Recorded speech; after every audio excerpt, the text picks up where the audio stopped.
ನಮಸ್ಕಾರ.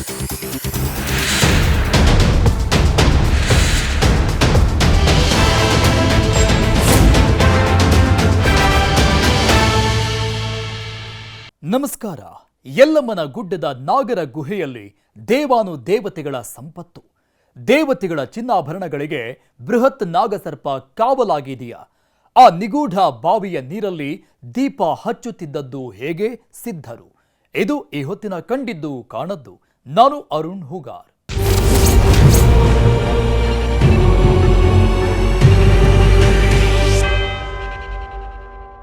ಐತಿಹಾಸಿಕ ಲಕ್ಕುಂಡಿಗೂ ಕಪ್ಪತ್ತಗುಡ್ಡಕ್ಕೂ ಇದೆ ಕನೆಕ್ಷನ್. ಕಪ್ಪತ್ತಗುಡ್ಡದ ಗುಹೆಯಿಂದ ಲಕ್ಕುಂಡಿಯ ದೇವಸ್ಥಾನಕ್ಕೆ ಸುರಂಗ ಮಾರ್ಗ ಇದೆಯಾ? ಆ ಗುಹೆಯಲ್ಲಿರೋ ತಣ್ಣೀರ ಬಾವಿಯಲ್ಲಿ ಅಪಾರ ಪ್ರಮಾಣದ ಸಂಪತ್ತು ಇದೆಯಾ? ಬಾವಿಯಲ್ಲಿರೋ ಸಂಪತ್ತಿಗೆ ಮಹಾಸರ್ಪ ಕಾವಲು. ಅಲ್ಲಿನ ನಿಧಿಗೆ ಆಸೆ ಪಟ್ಟವರ ಕಥೆ ಏನಾಯಿತು? ಗ್ರಾಮಸ್ಥರು ಹೇಳಿದ್ದೇನು?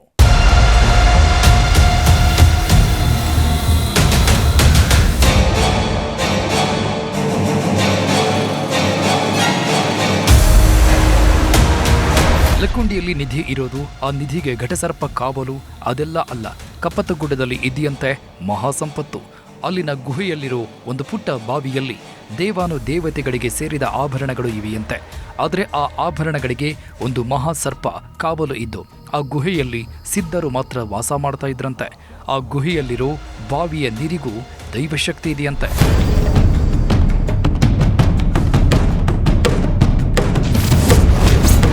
ನಾಗರ ಗುಹೆಯ ಬಾವಿಯಲ್ಲಿ ದೇವಾನು ದೇವತೆಗಳ ಸಂಪತ್ತು. ದೇವತೆಗಳ ಚಿನ್ನಾಭರಣಗಳಿಗೆ ನಾಗಸರ್ಪ ಕಾವಲಾಗಿ ಇದೆಯಾ? ಆ ನಿಗೂಢ ಬಾವಿಯ ನೀರಲ್ಲಿ ದೀಪ ಹಚ್ಚುತ್ತಿದ್ದು ಹೇಗೆ ಸಿದ್ಧರು? ಲಕ್ಕುಂಡಿಯಿಂದ ಕೆಲವೇ ಕಿಲೋಮೀಟರ್ಗಳ ದೂರ ಇರೋ ಕಪ್ಪತ್ತಗುಡ್ಡದಲ್ಲಿ ಈಗ ಚಿನ್ನದ ಗುಹೆಗಳು, ಅವುಗಳಲ್ಲಿ ನಡೆದಂತಹ ವಿಸ್ಮಯಗಳದ್ದೇ ಸದ್ದು. ಅಲ್ಲಿ ನಡೆದಿರೋ ಪವಾಡಗಳ ಬಗ್ಗೆ ಜನರು ಕಥೆಗಳಾಗಿ ಹೇಳ್ತಾ ಇದ್ದಾರೆ. ಅಲ್ಲಿ 500ಕ್ಕೂ ಹೆಚ್ಚು ಗುಹೆಗಳಿದ್ದು ಒಂದೊಂದು ಗುಹೆಗೂ ಒಂದೊಂದು ಕಥೆ ಇದೆಯಂತೆ. ಅದರಲ್ಲೂ ಲಕ್ಕುಂಡಿಗೆ ಕೇವಲ 15 ಕಿಲೋಮೀಟರ್ ದೂರದಲ್ಲಿ ಒಂದು ನಾಗರ ಗುಹೆ ಅಂತ ಇದ್ದು ಆ ಗುಹೆ ದೇವರ ಗುಹೆ. ಅಲ್ಲಿ ದೇವಾನು ದೇವತೆಗಳಿಗೆ ಸೇರಿದ ಚಿನ್ನದ ನಿಧಿಗಳು ಇವೆ ಅಂತ ಹೇಳಲಾಗ್ತಾ ಇದೆ.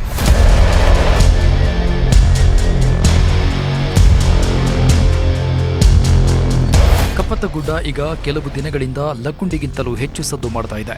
ಲಕ್ಕುಂಡಿಯಲ್ಲಿದ್ದ ಅಷ್ಟೊಂದು ಅಪಾರ ಪ್ರಮಾಣದ ಸಂಪತ್ತಿನ ಮೂಲ ಕಪ್ಪತ್ತಗುಡ್ಡ. ಅಲ್ಲಿಂದಲೇ ಚಿನ್ನ ಲಕ್ಕುಂಡಿಗೆ ಬಂದಿತ್ತು ಅಂತ ಹೇಳಲಾಗ್ತಾ ಇದೆ. ಕಪ್ಪತ್ತಗುಡ್ಡದಲ್ಲಿ 500ಕ್ಕೂ ಹೆಚ್ಚು ಗುಹೆಗಳು ಇದ್ದು ಅಷ್ಟೊಂದು ಗುಹೆಗಳಲ್ಲೂ ಗಣಿಗಾರಿಕೆ ಮಾಡಿ ಅದರಲ್ಲಿದ್ದ ಚಿನ್ನವನ್ನ ತೆಗೆಯಲಾಗಿದೆ. ಅಷ್ಟೊಂದು ಚಿನ್ನ ಕಪ್ಪತ್ತಗುಡ್ಡದ ಗುಹೆಗಳಲ್ಲಿ ಇದೆಯಂತೆ.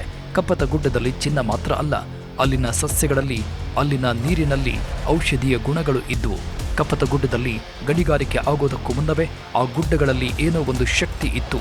ಅದು ದೇವತೆಗಳ ವಾಸಸ್ಥಾನವಾಗಿತ್ತು ಅಂತ ಅಲ್ಲಿನ ಜನರು ಹೇಳ್ತಾರೆ.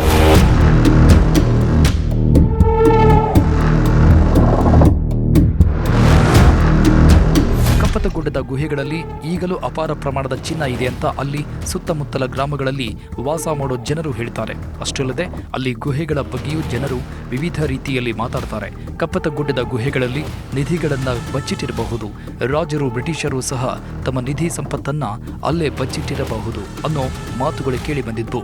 ಆದರೆ ಕಪ್ಪತ್ತಗುಡ್ಡದಲ್ಲೇ ಇರೋ ಮತ್ತೊಂದು ಗುಹೆಯಲ್ಲಿ ದೇವರೇ ತಮ್ಮ ನಿಧಿಯನ್ನ ಬಚ್ಚಿಟ್ಟಿದ್ದಾರೆ. ಆ ಒಂದು ಗುಹೆಯಲ್ಲಿ ಈಗಲೂ ದೇವತೆಗಳ ಚಿನ್ನಾಭರಣಗಳು ಇವೆ. ಆದರೆ ಅದಕ್ಕೆ ಸರ್ಪ ಕಾವಲು ಕಾಯ್ತಾ ಇದೆ ಅಂತ ಕೆಲವರು ಹೇಳ್ತಾ ಇದ್ದಾರೆ. ಈಗ 30 ವರ್ಷದಿಂದ ಒಡ್ರು ಕಲ್ಲು ಹೊಡ್ಯಾಕತ್ತಿದ್ರೆ 15 ದಿನ ಮ್ಯಾಗ ಒಂದು ಸರ್ಪ ಬೆಟ್ಟ ಆತಂತ ಅವ್ರಿಗೆ. ಇಲ್ಲೇ ನಾಳೆ ಗುಡ್ದಾಗ ಅದು ನೋಡಿ ಅದ್ರಿ ಅವರು ಹೋಗೋದು ಬಿಟ್ಬಿಟ್ರು. ಇಲ್ಲಿ ಮ್ಯಾಗೂ ಐತ್ರಿ, ಮ್ಯಾಗ ಭಗವಂತ ಐತಲ್ಲ ಅಲ್ಲಿ ಹೊಡಿತಿದ್ರಂತ ಕಲ್ಲ. ಆ ಕಲ್ಲು ಪಲ್ಲು ಎಲ್ಲ ಬಿಟ್ಬಿಟ್ಟು ಹಾರಿ ಪಾರಿ ಎಲ್ಲ ಬಿಟ್ಬಿಟ್ಟು ಓಡಿ ಹೋಗ್ಬಿಟ್ರಂತೆ. ಮತ್ತು ಸರ್ಪ ಇಷ್ಟುದ್ದ ಇದ್ದು ಅಂತ ಕೂದಲ ಸರ್ಪಿಗೆ ಅದನ್ನ ನೋಡಿ ಹೆದರಿ ಓಡಿ ಹೋಗ್ಬಿಟ್ರಂತ ಒಡ್ರ ಮಂದಿ. ಈ ಹಿಂದೆ ಲಕ್ಕುಂಡಿಯಲ್ಲಿ ನಿಧಿ ಇದೆ, ಅಲ್ಲೇ 7 ಹೆಡೆಗಳ ಘಟಸರ್ಪ ಇದೆ ಅಂತ ಹೇಳ್ತಾ ಇದ್ರು. ಆದರೆ ಈಗ ಕಪ್ಪತ್ತಗುಡ್ಡದಲ್ಲಿರೋ ನಾಗರ ಗುಹೆಯಲ್ಲಿ ಒಂದು ಭಾರಿ ಸರ್ಪ ಇದೆ. ಅದನ್ನ ನೋಡಿ ಅದರ ಬಳಿ ಕೆಲಸ ಮಾಡೋರು ಕೆಲಸವನ್ನೇ ಬಿಟ್ಟು ಓಡಿ ಬಂದಿದ್ರು. ಆ ಗುಹೆಯಲ್ಲಿ ಅಪಾರ ಪ್ರಮಾಣದ ಚಿನ್ನಾಭರಣಗಳು, ನಿಧಿಯೂ ಇದೆ ಅಂತ ಗ್ರಾಮಸ್ಥರು ಹೇಳ್ತಾ ಇದ್ದಾರೆ. ಆ ಗುಹೆಯಲ್ಲಿರೋ ಪವಾಡ ಬಾವಿಯ ಬಗ್ಗೆಯೂ ಜನರು ತಮಗೆ ಗೊತ್ತಿರೋ ಕಥೆಗಳನ್ನ ಹೇಳ್ತಾ ಇದ್ದಾರೆ. ಆ ಬಾವಿಯಲ್ಲೇ ಹಾವು ಇರಬಹುದು, ಆ ಬಾವಿಯಲ್ಲಿ ದೇವರ ನಿಧಿ ಇದ್ದು ಹಾವು ಅದಕ್ಕೆ ಕಾವಲು ಕಾಯ್ತಾ ಇರಬಹುದು ಅಂತ ಗ್ರಾಮಸ್ಥರು ನಂಬಿದ್ದಾರೆ.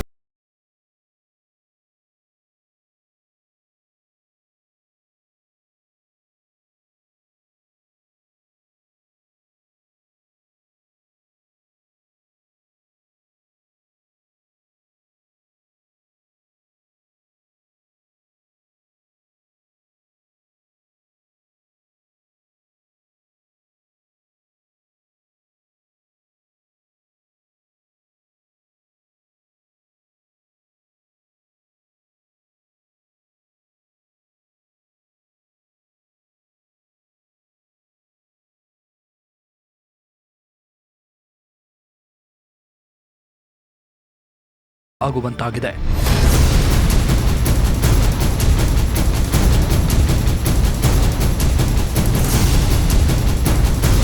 ನೀವು ದೃಶ್ಯಗಳಲ್ಲಿ ನೋಡಬಹುದು, ಒಂದು ಗುಹೆಯ ರೀತಿ ಇದೆ. ಮೇಲ್ನೋಟಕ್ಕೆ ಅದು ಒಂದು ಸುರಂಗದಂತೆ ಕಂಡ್ರೂ ಇದು ಹೆಚ್ಚು ಆಳಕ್ಕೆ ಇಲ್ಲವೇನೋ ಅನ್ಸುತ್ತೆ. ಆದರೆ ಅದರ ಒಳಗೆ ತುಂಬಾ ವಿಶಾಲವಾಗಿ, ತುಂಬಾ ದೊಡ್ಡದಾಗಿ ಇದೆಯಂತೆ. ಇದು ಬ್ರಿಟಿಷರು ಅಥವಾ ರಾಜರು ಮಾಡಿರೋ ಗುಹೆ ಅಲ್ಲ, ಇದು ದೇವರುಗಳಿಂದಲೇ ನಿರ್ಮಾಣ ಆಗಿರೋ ಗುಹೆ ಇರಬಹುದು. ಇದು ಸಾವಿರಾರು ವರ್ಷಗಳ ಹಿಂದಿನ ಗುಹೆ ಅಂತ ಹೇಳಲಾಗ್ತಾ ಇದೆ. ಈ ಗುಹೆಯಲ್ಲಿ ಒಂದು ಬಾವಿ ಸಹ ಇದ್ದು ಆ ಬಾವಿಯಲ್ಲೇ ಅಪಾರ ಪ್ರಮಾಣದ ನಿಧಿ ಇದೆಯಂತೆ. ಆ ಬಾವಿಯ ನೀರಿಗೂ ಶಕ್ತಿ ಇದೆಯಂತ ಆ ಗುಹೆಯನ್ನ ಮತ್ತು ಬಾವಿಯನ್ನ ನೋಡಿರೋ ಹಿರಿಯರು ಹೇಳ್ತಾರೆ. ಒಬ್ಬರು ಜಡೇಪಜ್ಜ ಅಂತೇಳಿ ಬರ್ತಿದ್ರು. ನಮ್ಮ ಮನೆಗೆ ಇಲ್ಲಿ ನೀರು ತೊಗೊಂಡು ಹೋಗೋವ್ರಿ. ಇಲ್ಲಿ ನೀರು, ಕಾಶಿ ನೀರು, ರಾಮೇಶ್ವರ ನೀರು ಕೂಡಿಸಿ ಏನು ಮಾಡೋವ್ರಿ, ಅವಾಗ ಡಾಕ್ಟ್ರೇ ಇದ್ದಿದ್ದಿಲ್ಲಲ್ರಿ, ಹೆಣ್ಮಕ್ಳು ಡಿಲಿವರಿ ಆಗ್ಬೇಕಾದ್ರೆ ತ್ರಾಸ ಆಕಿತ್ತು. ಅವ್ರು ಏನು ಮಾಡಿದ್ರು, ಈ ನೀರು ಬೇಯಿಸ್ಕೊಂತ ಹೋಗ್ರಪ್ಪ ಅಂತೇಳಿ ಅವ್ನ ಕಾಯಂ ಕೊಟ್ಟರು. ನಾವು ಅವ್ನು ಕೊಟ್ಕೊತ ಬಂದಿವಿ ರೀ. ಕೊಟ್ಕೊತ ಬಂದಿಂದ ಮುಂದೆ ಒಂದು ತಾಸಿನಾಗ ಡಿಲಿವರಿ ಬರೋಬ್ಬರಿ ಆಗೋದ್ರಿ. ಅವರಿಂದ ಇಷ್ಟು ನಾವು ಮಾಡೀವ್ರಿ. ಅದನ್ನ ಇವತ್ತು ತೊಗೊಂಡು ಕೊಡೋದು, ನೀರು ಕೊಡೋದು. ಗುಹೆಯ ಒಳಗೆ ಬಾವಿ ಇರುತ್ತೆ ಅನ್ನೋದೇ ಒಂದು ದೊಡ್ಡ ವಿಸ್ಮಯ. ಗುಹೆಯ ಒಳಗೆ ಹೋಗೋದಕ್ಕೆ ಜಾಗ ಇಲ್ಲ ಅಂಥದ್ರಲ್ಲಿ ಅದರ ಒಳಗೆ ಒಂದು ಬಾವಿ ಸಹ ಇದೆಯಂತೆ. ಆ ಬಾವಿಯನ್ನ ಊರಿನ ಹಿರಿಯರು ಎಲ್ಲರೂ ನೋಡಿದ್ದಾರೆ. ಆ ಬಾವಿಯಲ್ಲಿನ ನೀರು ತಂದು ರೋಗಿಗಳಿಗೆ ಕುಡಿಸಿದ್ರೆ ರೋಗಗಳು ಗುಣಮುಖ ಆಗ್ತಾ ಇತ್ತಂತೆ. ಹಿಂದಿನ ಕಾಲದಲ್ಲಿ ಡಾಕ್ಟರ್ಗಳು ಇಲ್ಲದೇ ಇದ್ದಾಗ ಎಲ್ಲ ರೋಗಗಳಿಗೆ ಈ ಬಾವಿಯ ನೀರನ್ನೇ ಕೊಡ್ತಾ ಇದ್ರು ಅಂತ ಗ್ರಾಮಸ್ಥರು ಹೇಳ್ತಾ ಇದ್ದಾರೆ. ಅಷ್ಟೇ ಅಲ್ಲದೆ ಆ ಬಾವಿಗೆ ಲಕ್ಕುಂಡಿಯ ಸಂಪರ್ಕ ಇದೆಯಂತೆ.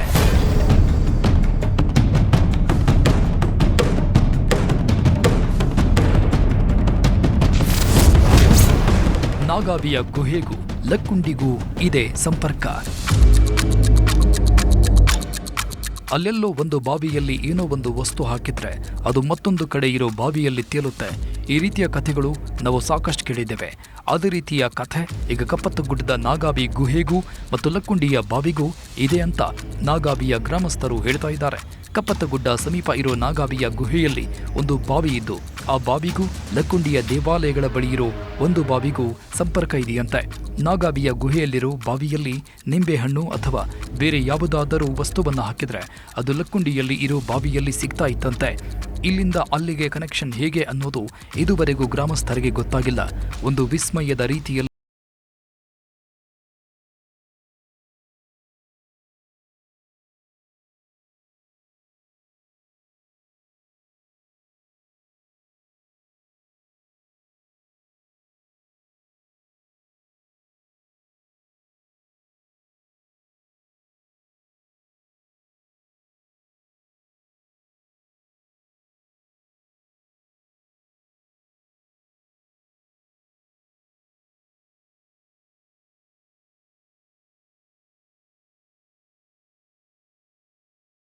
ನೀರು ಎಣ್ಣೆಯ ರೀತಿ ದೀಪವನ್ನ ಉರಿಸ್ತಾ ಇತ್ತಂತೆ. ಸಾಕಷ್ಟು ರೋಗಗಳನ್ನು ಗುಣಪಡಿಸ್ತಾ ಇತ್ತಂತೆ.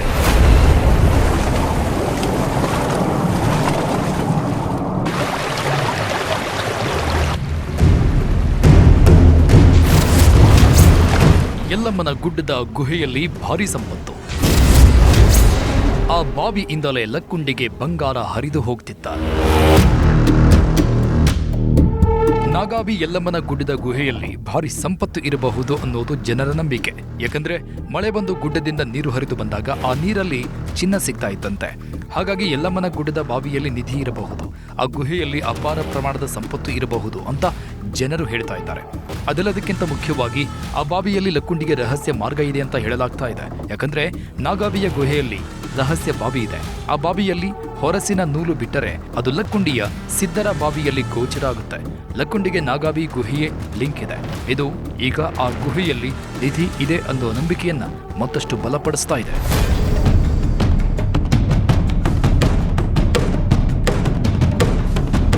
ಲಕ್ಕುಂಡಿಯಲ್ಲಿ ಕಲ್ಯಾಣ ಚಾಲುಕ್ಯರ ವಿಜಯನಗರ ಅರಸರು ಆಡಳಿತ ಮಾಡಿದ್ರು.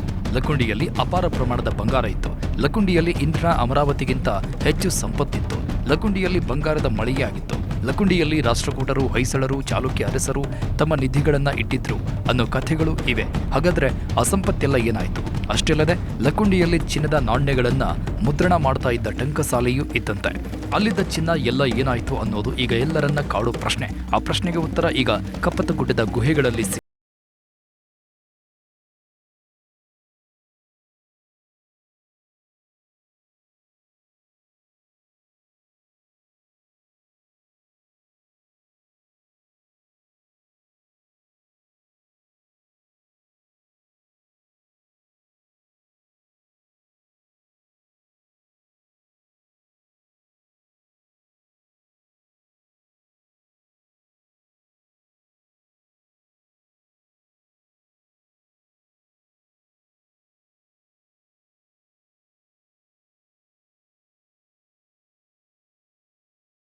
ಸಾಧ್ಯತೆ ಇದೆ.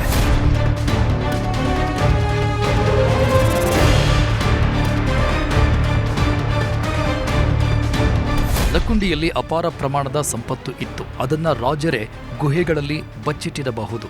ಅದರಲ್ಲೂ ನಾಗರ ಬಾವಿಯಿಂದ ಲಕ್ಕುಂಡಿಗೆ ಸುರಂಗ ಮಾರ್ಗ ಇದೆ ಅಂತ ಹೇಳಲಾಗ್ತಾ ಇದ್ದು, ಆ ಮಾರ್ಗದಲ್ಲಿ ಯಾವುದಾದರೂ ಒಂದು ಜಾಗ ಮಾಡಿ ಅದರಲ್ಲೂ ನಿಧಿ ಬಚ್ಚಿಟ್ಟಿರೋ ಸಾಧ್ಯತೆ ಇದೆ.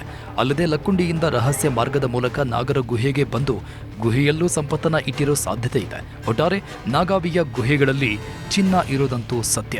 ಆದರೆ ಆ ಚಿನ್ನವನ್ನ ಯಾರಿಂದಲೂ ತೆಗೆಯೋದಕ್ಕೆ ಸಾಧ್ಯ ಇಲ್ಲ ಅಂತ ಹೇಳ್ತಾ ಇದ್ದಾರೆ. ಯಾಕಂದ್ರೆ ನಾಗರ ಗುಹೆಯಲ್ಲೇ ನಿಧಿ ಇದೆ ಅಂತ ಹೇಳ್ತಾ ಇರೋ ಗ್ರಾಮಸ್ಥರು ಅದಕ್ಕೆ ಒಂದು ಸರ್ಪವು ಕಾವಲಾಗಿದೆ. ಹಾಗಾಗಿ ನಿಧಿಯನ್ನ ಮುಟ್ಟಿದ್ರೆ ಸಾವು ಗ್ಯಾರಂಟಿ ಅಂತ ಹೇಳಿದ್ದಾರೆ. ಜಗ್ಗಿರ್ತಂತ್ರಿ ಬಂಗಾರ ಬೆಳ್ಳಿ ಸಾಕಷ್ಟು ಇತ್ತಂತ. ಅದು ನಮಗರ ಏನು ಗೊತ್ತಾಗ್ಬೇಕ್ರಿ, ಅವರು ಹಿಂದೆ ಹಿರಿಯರು ಹೇಳ್ತಿದ್ರಲ್ಲ, ಕೇಳ್ತಿದ್ವಿ. ಅದು ಎಂಥ ಬಂಗಾರು ಎಂಥ ಬೆಳ್ಳಿ ನಾವು ದುಡ್ದಿದ್ದ ನಮಗಿಲ್ಲ. ಅದು ಬುಕ್ಸೆಟ್ಟದು ದಕ್ಕುವ ಇಲ್ರಿ ನಮ್ಗೆ. ನಾಗಾವಿ ಗ್ರಾಮದ ಗುಹೆಯಲ್ಲಿ ಸಿದ್ಧರು ವಾಸವಿದ್ರು. ಆ ಗುಹೆಯಲ್ಲಿ ಬಾವಿ ಇದೆ. ಬಾವಿಯ ನೀರಿನಿಂದ ದೀಪ ಹಚ್ಚಿ ತಪಸ್ಸು ಮಾಡುತ್ತಿದ್ರು. ಗುಹೆಯಲ್ಲಿದ್ದ ಸಿದ್ಧರಿಗೆ ಒಂದು ಹಸು ದಿನನಿತ್ಯ ಹೋಗಿ ಹಾಲು ಕೊಟ್ಟು ಬರ್ತಿತ್ತಂತೆ. ಆ ಹಸು ಮನೆಗೆ ಹೋದಾಗ ಹಾಲು ಕೊಡುತ್ತಿರಲಿಲ್ಲ. ಹೀಗಾಗಿ ಹಸುಗಳನ್ನು ಮೇಯಿಸಲು ಹೋಗ್ತಾ ಇದ್ದ ಕೋರಿಯವರ ಮನೆತನದ ವ್ಯಕ್ತಿ ಒಂದು ದಿನ ಹಸುವಿನೊಂದಿಗೆ ಗುಹೆಗೆ ಹೋಗಿದ್ದಾನೆ. ಅಲ್ಲಿಯ ಸಿದ್ಧರನ್ನ ನೋಡಿ ನಾನು ಇಲ್ಲೇ ಇರ್ತೀನಿ ಅಂದಿದ್ದಾನೆ. ಹಸು ಮರಳಿ ಮನೆ ಬಂದಿದ್ರೆ, ಆದರೆ ದನ ಕಾಯಲು ಹೋದ ಮನುಷ್ಯ ಮಾತ್ರ ಮರಳಿ ಬಂದಿಲ್ಲ. ದನ ಮೇಯ್ಸಕ್ಕಂತ ಬಂದಾರ್ರಿ ಇಲ್ಲೇ ಗುಡ್ದಾಗ ದಿವಸ ದನ ಮೇಯ್ಸವ. ಒಂದು ಸ್ವಲ್ಪ ಅವ 20-22 ವರ್ಷದವ ಇದ್ದರೂ ಒಟ್ಟು ಅಂಥ ಹುಷಾರೇ ಅಲ್ಲವ. ಅವ್ರ ಮನ್ಯಾಗ ಅವರು ದಿವಸ ಅದು ಹಾಲು ಎಲ್ಲಿ ಕೊಟ್ಟು ಬರ್ತೀನಿ ನೀನು, ಆಕಳು ಬಚ್ಚಿ ಕುಡಿತೈತಿ ಅಂತೇಳಿ ಬೇದಾರ್ರಿ. 2-3 ದಿವ್ಸ ಬೇದಾರ. ಒಂದು ದಿವ್ಸ ಕಡೆಗೆ ಏನು ಮಾಡಿಬಿಟ್ರನ್ರಿ, ಇವು ದಿವಸ ಹಿಂಗೆ ಆತಿದ್ದು ಮನ್ಯಾಗ ಬೇಯ್ತಾರ ಅಂತ ತಿಳ್ಕೊಂಡು ಈ ಹೊತ್ತಿಗೆ ಆಕಳ ಹೊಡ್ಕೊಂಡು ಬಂದಾನಲ್ರಿ. ಬಂದು ಆಕಳ ಸೀದಾ ಒಳಗೆ ಹೋಗ್ಬಿಡ್ತಂತ್ರಿ. ಆ ಆಕಳ ಹೋಗೋದ್ರೊಳಗನ ಅದ್ರ ಬಾಲ ಹಿಡಿದ್ಬಿಟ್ಟನ್ರಿ. ಬಾಲ ಹಿಡ್ಕೊಂಡು ಸೀದಾ ಆ ಆಕಳು ಬಿಟ್ಟು ಹೋಗ್ಬಿಟ್ಟನ್ರಿ. ಅವ ಹೆಂಗೆ ಹೋಗಿನಿ ಅನ್ನೋದು ಗೊತ್ತಾಯಿಲ್ರಿ ಅವಂಗೆ. ಒಳಗೆ ಹೋಗಿ ಆಕಳ ಎಲ್ಲ ಅಲ್ಲಿ ವಾದಿಂದ ಇವಂಗೆ ದಿಗ್ಬಂಧನ ಆಗ್ಬಿಟ್ಟತ್ರಿ. ಏನು ತಿಳಿದೇ ಇಲ್ಲ. ಆಕಳು ಹೊಳ್ಳಿ ಬಂದುಬಿಟ್ಟತ್ರಿ ಮನೆಗೆ. ಆಕಳು ಬಂತು. ಇವ ನಮ್ಮ ಹುಡುಗ ಯಾಕೆ ಬರಲ್ಲ, ದನ ಎಲ್ಲ ಮನೆಗೆ ಬಂದು ಎಲ್ಲದನ ಅಂತೇಳಿ ತಿಂಗಳಾಗಟ್ಲೆ ವರ್ಷಗಟ್ಲೆ ಹುಡುಕಿದ್ರಿ. ಅವೇ ಸಿಗಲಿಲ್ಲ ರೀ. ಆದರೆ ಆ 20 ವರ್ಷದ ಬಳಿಕ ತಾಯಿಯನ್ನ ನೀಡಬೇಕೆಂದು ಸಿದ್ಧರ ಕೇಳಿ ಹೋಗ್ತಾನೆ. ಸಿದ್ಧರು ಇಲ್ಲಿಯ ಸಂಪತ್ತು ತೆಗೆದುಕೊಂಡು ಹೋಗಬೇಡ, ಸಂಪತ್ತು ಇರುವ ಬಗ್ಗೆ ಯಾರಿಗೂ ಹೇಳಬೇಡ ಅಂದಿದ್ರಂತೆ. ಆತ ಮನೆಗೆ ಹೋದಾಗ ತಾಯಿ ಗುರುತು ಹಿಡಿದಿಲ್ಲ. ಹೀಗಾಗಿ ಗ್ರಾಮದ ಕೆಲವರಿಗೆ ತಾನು ಗುಹೆಯಲ್ಲಿ ಇದ್ದೆ ಅಂತ ಆತ ಹೇಳಿಕೊಂಡಿದ್ದ. ಗುಹೆಯ ರಹಸ್ಯದ ಬಗ್ಗೆಯೂ ಗ್ರಾಮದಲ್ಲಿ ಮಾಹಿತಿ ನೀಡಿದ್ದ. ನಂತರ ಆ ವ್ಯಕ್ತಿ ಮತ್ತೆ ಗುಹೆಗೆ ಹೋಗಿದ್ದಾನೆ. ಆದರೆ ಸಿದ್ಧರು ಗುಹೆಗೆ ಬಂದ್ರೆ ಮರಳಿ ನಿಂಗೆ ಹೋಗಲು ಆಗೋದಿಲ್ಲ ಅಂತ ಹೇಳಿದ್ರಂತೆ. ಆ ರೀತಿ ಗುಹೆಯಲ್ಲಿ ಹೋದ ವ್ಯಕ್ತಿ ಮರಳಿ ಬಂದಿಲ್ಲ. ತಾಯಿ ನೆನಪಾಗತ್ತೆ ರೀ, ಬುದ್ಧಿ ನಮಗೆ ಒಟ್ಟು ಅಪ್ಲಿ ಕೊಡ್ರಿ ಅಂತೇಳಿ ಸಿದ್ಧರನ್ನ ಕೇಳಿದ್ರಂತ್ರಿ. ಆದ್ರೆ ನೀನೇನು ಹೋಗಕ್ಕೆ ಹೋಗ್ಬೇಡ, ಬಾಳೆ ಬರೋದಿಲ್ಲ, ಹೋಗಕ್ಕೆ ಹೋಗ್ಬೇಡ ಅಂತ ಅವ್ರು ಹೇಳಿದ್ರು. ಇಲ್ಲ ನನಗೆ ಒಟ್ಟು ತಾಯಿ ನೆನಪಾಗೈತ್ರಿ, ಹೋಗಿ ಬರ್ತೀನಿ ಅಂತ ಹೇಳಿದ್ರಂತ್ರಿ. ಆತಪ್ಪ ನಿನ್ನ ಇಚ್ಛ, ನೀ ಹೆಂಗಿರ್ತಿದ್ದು ಹಿಂಗೆ ಹೋಗ್ಬೇಕು, ಇಲ್ಲೇನು ಮುಟ್ಟಂಗಿಲ್ಲ ಅಂತೇಳಿ ಅಂದು ಕಳ್ಸ್ಯಾರ್ರಿ. ಕಳ್ಸಿಂದ ಊರಾಗ ಬಂದು ಆ ಮನೆ ಮುಂದೆ ಕುಂತಾನ್ರಿ. ಅವಂಗೆ ಮನೆಗೆಲ್ಲ ಗೊತ್ತಾಯ್ತಿ. ತಾಯಿ ಮುಪ್ಪನ ಮುದುಕಿ 110 ವರ್ಷ ಆಕಿಗೆ. ಮುಪ್ಪನ ಮುದುಕಿ ಯಾರಪ್ಪ ನೀನು ಅಂತ ಕೇಳ್ಯಾರ ಅವ್ರು. ಕೇಳಿದ್ಲೇನ, ಇಲ್ವಾ ನನಗೆ ಹಸುವಾಗೈತಿ ಅವ್ವ, ನನಗೆ ಒಟ್ಟು ನುಚ್ಚು ಮಜ್ಜಿಗೆ ಕೊಡ ಅಂತ ಕೇಳ್ಯಾನ. ಬಾಯಪ್ಪ ಇಲ್ಲ ಅಂತೇಳಿ ಕುಂದಿರ್ಸ್ಕೊಂಡು ಮಗ್ಗಲ್ದಾಗ ಆಕಿ ಮಗ ಅವಂಗೆ ಗೊತ್ತಿಲ್ಲ ರೀ, ಅವಾಗ ಗುರ್ತಾ ಹಿಡ್ದಾನ್ರಿ. ಬಾಯಪ್ಪ ಅಂತೇಳಿ ಅಂದು ಆಕಿಗೆ ಹೊಟ್ಟೆ ತುಂಬ ಉಣಿಸಿ, ನನ್ನ ಮಗನೂ ಒಬ್ಬವ ನಿನ್ನಂಗೆ ಇದನ್ನಯಪ್ಪ ಅಂತೇಳಿ ಅಂದ್ಬಿಟ್ಟವ್ರಿ ಮುದುಕಿ. ಅಂದಾಗ ಅವಂಗೆ ಕಣ್ಣ ನೀರು ಒಟ್ಟ ಬಂದ್ಬಿಟ್ಟವಲ್ರಿ. ಬರ್ತೀನಮ್ಮ ಅಂದಕ್ಕೆ ಹೋಗ್ಬಿಟ್ಟನ್ರಿ ಅವ. ಸಿದ್ಧರು ಆ ಗುಹೆಯಲ್ಲಿ 100 ವರ್ಷಗಳ ಕಾಲ ಇದ್ರಂತೆ. ಅವರು ಆ ಗುಹೆಯಲ್ಲೇ ಸಾಕಷ್ಟು ಪವಾಡಗಳನ್ನು ಮಾಡುತ್ತಾ ಇದ್ರಂತೆ. ಆ ಬಾವಿಯಲ್ಲಿರೋ ನೀರಿನಲ್ಲೇ ದೀಪ ಹಚ್ಚುತ್ತಾ ಇದ್ರಂತೆ. ನಂತರ ಗ್ರಾಮಸ್ಥರು ಆ ಗುಹೆಗೆ ಹೋದಾಗ ಬಾವಿಯಲ್ಲಿರೋ ನೀರನ್ನು ತೆಗೆದುಕೊಂಡು ದೀಪ ಹಚ್ಚಿ ನೋಡಿದ್ದಾರೆ. ಅಲ್ಲಿ ದೀಪ ಉರಿಯುತ್ತಂತೆ. ಆದರೆ ಆಚೆ ಬಂದು ದೀಪ ಹೊತ್ತಿಸಿದ್ರೆ ಉರಿಯಲ್ವಂತೆ. ಅದು ಏನು ಪವಾಡ ಅಂತ ನಮಗೆ ಗೊತ್ತಿಲ್ಲ ಅಂತ ಹೇಳ್ತಾರೆ. ದೀಪ ಬಾವಿ ನೀರು ಅಲ್ಲೇ ಪಣತಿಗೆ ಹಚ್ಚಿರ ಪಣತಿ ಉರಿತೈತೆ ರೀ. ಅದು ಹೊರಗೆ ತೊಗೊಂಬಂದು ಹಚ್ಚಿರ ಹತ್ತೋದಲ್ರಿ. ಕುಡಿಯೋಕೆ ನೀರು ಗನ ಸೇವೆ ಐತಿ ಏನ್ರಿ, ಹೊರಗೆ ಒಟ್ಟು ಹತ್ತೋದಿಲ್ರಿ ಅದು. ಮತ್ತು ಅವ ನೀರು ತೊಗೊಂಡೋಗಿ ಒಳಗೆ ಹಚ್ಚಿರು ಹತ್ತೈತಿ ದೀಪ. ಏನು ಹಚ್ಚೀವಿ ರೀ, ರಗಡ ಸಲ ಹಚ್ಚೀವಿ. ಆ ಸಾಧುಗಳು ಅದು ಹೇಳಿದ್ರು ನಾವು ಹಚ್ಚೀವಿ. ಅವನ್ನ ಒಂದು ತತ್ರಾಣಿಗೆ ತುಂಬ್ಕೊಂಬಂದು ಹೊರಗೆ ಹಚ್ಚಿದ್ರೆ ಹತ್ತಂಗಿಲ್ಲ ರೀ. ಆ ಗುಹೆಯಲ್ಲಿ ಸಿದ್ಧರು ಇದ್ರು, ನಿಧಿ ಇದೆ, ಎಲ್ಲವೂ ಸತ್ಯ. ಆದರೆ ಅವು ಸಾಮಾನ್ಯ ಜನರಿಗೆ ಕಾಣಿಸಿಲ್ವಂತೆ. ಆ ಗುಹೆಯಲ್ಲಿ ಇರೋ ನಿಧಿಯನ್ನು ಇದುವರೆಗೂ ಯಾರೂ ಕಂಡುಹಿಡಿಯಲು ಸಾಧ್ಯವಾಗಿಲ್ಲ. ನಿಧಿ ಬಾವಿಯಲ್ಲೇ ಇರಬಹುದು ಅಂತ ಹೇಳ್ತಾ ಇದ್ದಾರೆ. ಕತ್ತಲೆಯ ಗುಹೆಯಲ್ಲಿರುವ ಬಾವಿಯಲ್ಲಿ ರಹಸ್ಯ ಏನೋ ಇದೆ ಅಂತ ಹೇಳ್ತಾರೆ. ಆ ಗುಹೆಗೆ ಈ ಹಿಂದೆ ಸಾಕಷ್ಟು ಜನರು ಹೋಗಿದ್ದಾರೆ, ಅಲ್ಲಿರೋ ಬಾವಿಯನ್ನು ನೋಡಿದ್ದಾರೆ. ಆದರೆ ಯಾರಿಗೂ ಬಾವಿಯಲ್ಲಿರೋ ರಹಸ್ಯ ಸುರಂಗವೂ ಗೊತ್ತಾಗಿಲ್ಲ, ಬಾವಿಯಲ್ಲಿರೋ ನಿಧಿಯೂ ಕಾಣಿಸಿಲ್ಲ. ಆದರೆ ಬಾವಿಯಲ್ಲಿ ಮತ್ತು ಆ ಗುಹೆಯಲ್ಲಿ ಏನೋ ಮಾಯೆ ಇದೆ ಅಂತ ಹೇಳ್ತಾರೆ. ಯಲ್ಲಮ್ಮನ ಗುಡ್ಡ ದೇವತೆಗಳ ಗುಡ್ಡ ಇರಬಹುದು, ಅದಕ್ಕೆ ಅಲ್ಲಿ ಪವಾಡಗಳು ನಡೆದಿರಬಹುದು ಅಂತ ನಂಬಿದ್ದಾರೆ.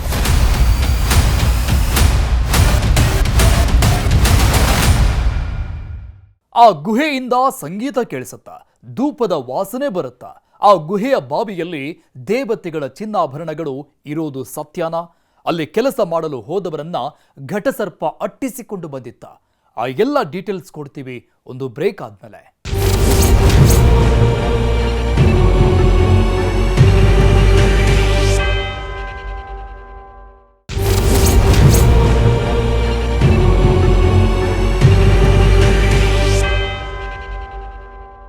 ನಾಗಾವಿಯ ಯಲ್ಲಮ್ಮನ ಗುಡ್ಡದಲ್ಲಿ 100 ವಿಸ್ಮಯ.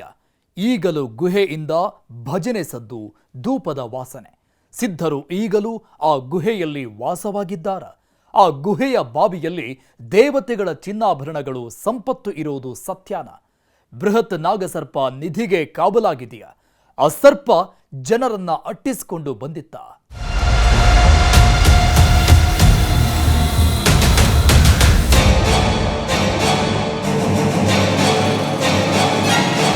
ಯಲ್ಲಮ್ಮನ ಗುಡ್ಡದ ನಾಗಾವಿ ಗುಹೆ ಈಗ ಲಕ್ಕುಂಡಿಗಿಂತಲೂ ಹೆಚ್ಚು ಗಮನ ಸೆಳೀತಾ ಇದೆ. ಆ ಗುಹೆ ಪವಾಡಗಳನ್ನೇ ಹೊದ್ದು ಮಲಗಿದಂತೆ ಅದರ ಬಗ್ಗೆ ಕಥೆಗಳು ಸೃಷ್ಟಿಯಾಗಿವೆ. ಆ ಕಥೆಗಳು ಸತ್ಯ ಅನ್ನೋದಕ್ಕೆ ಸಾಕಷ್ಟು ಉದಾಹರಣೆಗಳು ಸಿಕ್ಕಿವೆ. ನಾಗಾವಿ ಗುಹೆಯಲ್ಲಿ ಚಿನ್ನವನ್ನ ನೋಡಿದ್ದಾಗಿ ಅದರ ಒಳಗೆ ಹೋಗಿ ಬಂದ ವ್ಯಕ್ತಿಯೊಬ್ಬ ಹೇಳಿದ್ದ. ಅದೇ ರೀತಿ ಸರ್ಪ ಅಟ್ಟಿಸಿಕೊಂಡು ಬಂದಿತ್ತು ಅಂತಲೂ ಅಲ್ಲಿ ಕೆಲಸ ಮಾಡಲು ಹೋದವರು ಹೇಳಿದ್ರು.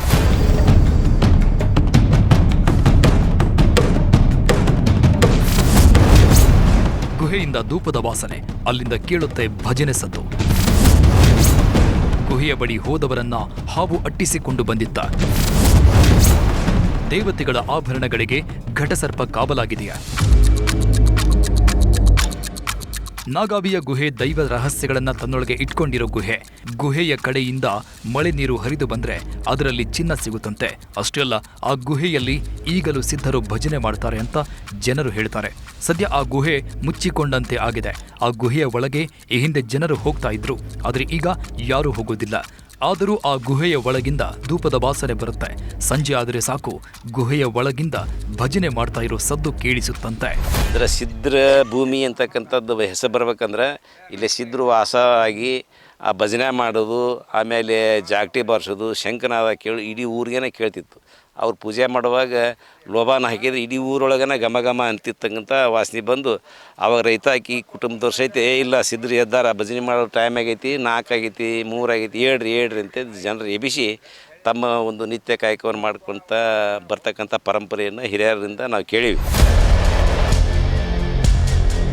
ಸಿದ್ಧರು ಈಗಲೂ ಆ ಗುಹೆಯಲ್ಲಿದ್ದಾರೆ. ಆದರೆ ಅವರು ಯಾರಿಗೂ ಕಾಣಿಸುವುದಿಲ್ಲ. ಅಷ್ಟೇ ಅಲ್ಲದೆ ಆ ಗುಹೆಯಲ್ಲಿ ದೇವತೆಗಳ ಆಭರಣಗಳು, ಚಿನ್ನ, ನಿಧಿ ಎಲ್ಲವೂ ಇದೆಯಂತೆ. ಈ ಹಿಂದೆ ಸಿದ್ಧರನ್ನ ಭೇಟಿಯಾಗಿದ್ದ ವ್ಯಕ್ತಿಗೆ ಅದನ್ನ ಊರಿನ ಜನರಿಗೆ ಹೇಳಿದ್ದ. ಆದರೆ ಆ ನಿಧಿ ಅಷ್ಟು ಸುಲಭಕ್ಕೆ ಯಾರಿಗೂ ಸಿಗೋದಿಲ್ಲ. ಯಾಕಂದ್ರೆ ಅದು ದೇವರ ನಿಧಿಯಾಗಿದ್ದು ಅದಕ್ಕೆ ಸರ್ಪ ಸಹ ಕಾವಲಾಗಿದೆ ಅಂತ ಹೇಳಲಾಗ್ತಾ ಇದೆ. ಈ ಹಿಂದೆ ಸುಮಾರು ವರ್ಷಗಳ ಹಿಂದೆ ಅಲ್ಲಿ ಕಲ್ಲು ಕೆಲಸ ಮಾಡೋದಕ್ಕೆ ಜನರು ಹೋಗಿದ್ರಂತೆ. ಆಗ ಒಂದು ಭಾರಿ ಸರ್ಪ ಅವರನ್ನ ಅಟ್ಟಿಸಿಕೊಂಡು ಬಂದಿತ್ತಂತೆ. ಉದ್ದ ಕೂದಲಿನ ಸರ್ಪ ಅವರನ್ನ ಅಲ್ಲಿಂದ ಓಡಿಸಿತ್ತಂತೆ. ಈಗ 30 ವರ್ಷದಿಂದ ಒಡ್ರು ಕಲ್ಲು ಹೊಡ್ಯಾಕತ್ತಿದ್ರೆ 15 ದಿನ ಮ್ಯಾಗ ಒಂದು ಸರ್ಪ ಬೆಟ್ಟ ಆತಂತ ಅವ್ರಿಗೆ ಇಲ್ಲೇ ನಾಲಿ ಗುಡ್ದಾಗ. ಅದು ನೋಡಿ ಹೆದರಿ ಅವರು ಹೋಗೋದು ಬಿಟ್ಬಿಟ್ರು. ಸಾಮಾನ್ಯವಾಗಿ ಗುಹೆಗಳಲ್ಲಿ ಎಲ್ಲೂ ಬಾವಿಗಳು ಇರೋದಿಲ್ಲ. ಕಪ್ಪತ್ತ ಗುಡ್ಡದಲ್ಲಿ 500ಕ್ಕೂ ಹೆಚ್ಚು ಗುಹೆಗಳು ಇವೆ. ಆದರೆ ಯಾವ ಗುಹೆಯಲ್ಲೂ ಬಾವಿ ಇಲ್ಲ. ಆದರೆ ಈ ನಾಗಾವಿ ಗ್ರಾಮದ ಬಳಿ ಇರೋ ಗುಹೆಯಲ್ಲಿ ಮಾತ್ರ ಬಾವಿ ಇದೆಯಂತೆ. ಆ ಬಾವಿಯಲ್ಲೇ ಸಂಪತ್ತು, ನಿಧಿ ಇರಬಹುದು ಅನ್ನೋದು ಜನರ ನಂಬಿಕೆ. ಆದರೆ ನಿಧಿ ಇದೆ ಅನ್ನೋದನ್ನ ಸಿದ್ಧರ ಜೊತೆ ಇದ್ದ ಊರಿನ ವ್ಯಕ್ತಿ ಮಾತ್ರ ನೋಡಿದ್ದಾರೆ. ಬೇರೆಯವರು ನಿಧಿಯನ್ನು ನೋಡಲು ಸಾಧ್ಯ ಆಗಿಲ್ಲ.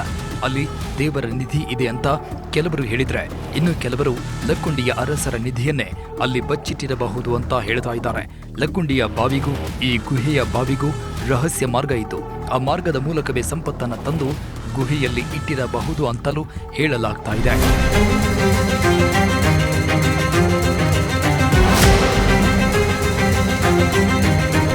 ಕೆಲವೇ ದಿನಗಳ ಹಿಂದೆ ಲಕ್ಕುಂಡಿಯಲ್ಲಿ ಚಿನ್ನ ಇದೆ, ನಿಧಿ ಇದೆ, ಸಂಪತ್ತು ಸಿಗುತ್ತೆ ಅಂತ ಹೇಳಲಾಗಿತ್ತು. ಅದೇ ರೀತಿ ಅಲ್ಲಿ ಉತ್ಖನನವೂ ಆಗ್ತಾ ಇದೆ. ಆದರೆ ಉತ್ಖನನದಲ್ಲಿ ಚಿನ್ನ, ಬೆಳ್ಳಿ, ನಿಧಿ ಏನೂ ಸಿಕ್ಕಿಲ್ಲ. ಆದರೆ ಅಷ್ಟರಲ್ಲೇ ಕಪ್ಪತ್ತಗುಡ್ಡದ ಗುಹೆಗಳಲ್ಲಿ ಸಂಪತ್ತು ಇದೆ ಅನ್ನೋ ಸುದ್ದಿಗಳು ಬಂದಿವೆ. ಆದರೆ ಸತ್ಯಾಸತ್ಯತೆ ಏನು ಅನ್ನೋದು ಹೆಚ್ಚಿನ ಸಂಶೋಧನೆಗಳಿಂದ ಮಾತ್ರ ಗೊತ್ತಾಗಬೇಕಿದೆ.